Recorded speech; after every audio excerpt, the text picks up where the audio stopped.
Hello guys, this is Joshua Hawes. As you can tell by the title of the video, I'm doing a review for Home Alone 2 Lost in New York. So it's basically a sequel to the original Home Alone. It's got the same cast, but what makes this film different is that instead of being left behind in his house, which was kind of on the parents' fault, to be honest, it was like she didn't realise that she'd left without his son, got onto a plane, and didn't know until like halfway through the plane journey that he'd left her child. So that was kind of on the mother's responsibility, and she kind of noted, she kind of recognised that by the end of the film. But in this film, there is still an element of it being the parents' fault because she never got on the plane. She should have realised that, but most of it, I like kind of how more of it was suited on it being Kevin's fault because his father told him to not put the batteries in the thing before we got on the plane. He did it anyway, lost his father, and followed someone else on the same coat onto the wrong plane. So while his parents were in like Paris or Miami, I'm not sure. They were in one place. He was at the completely other side in New York. So yeah, that I kind of find that interesting. I kind of like how although you can tell it's the same person, they also, because he is older, make him act older. He does seem older than 10 because this is set a year afterwards, and the year then he was 9. But he seems like he's 11. But 10's fine. So yeah, and the wet bandits have basically returned and then start robbing places in New York so they can get some money, go to a foreign country and kind of live at peace basically and not get thrown in prison because they just escaped prison. So yeah, the movie's really fun. I do think it's better. The comedy's a lot better. The scene when that final scene when he sets the traps. There might have been. There's literally no way they could have survived. They were set on fire. They were electrocuted. They had birds like pretty much pecking on them to the point they could have been almost eaten because they were eating things off them. So they basically trying to eat them.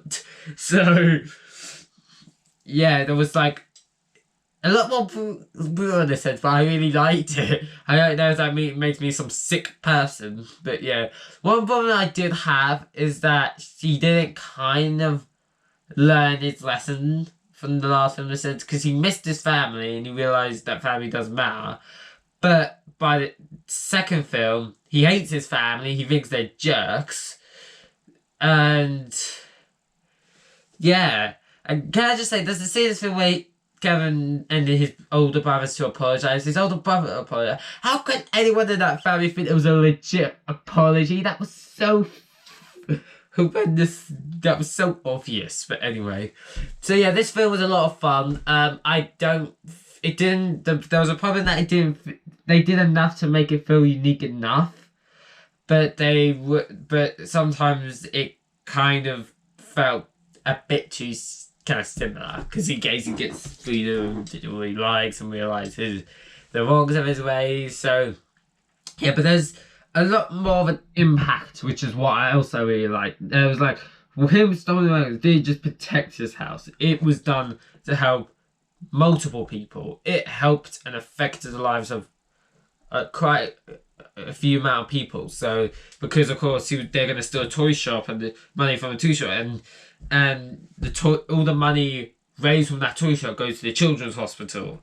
So he basically stopped them. He didn't have to do anything there. He could have just stopped, but he realised it was the right thing to do. So I kind of like that they kind of show that this has a bigger impact than it did the last time. I like that they kind of added it. They raised the stakes basically, which is what I really liked. I like the fact that these films aren't too long. They know when to stop. They don't. unnecessarily drag. Like, they know when to stop, and that is a really good. They know when to stop. They clearly don't know when to stop making films because they make more after this. And I haven't seen Home Alone 3, but if Home Alone 4's anything to go by, they should have stopped it too. Maybe. So yeah. So yeah, they should have just stopped at 2.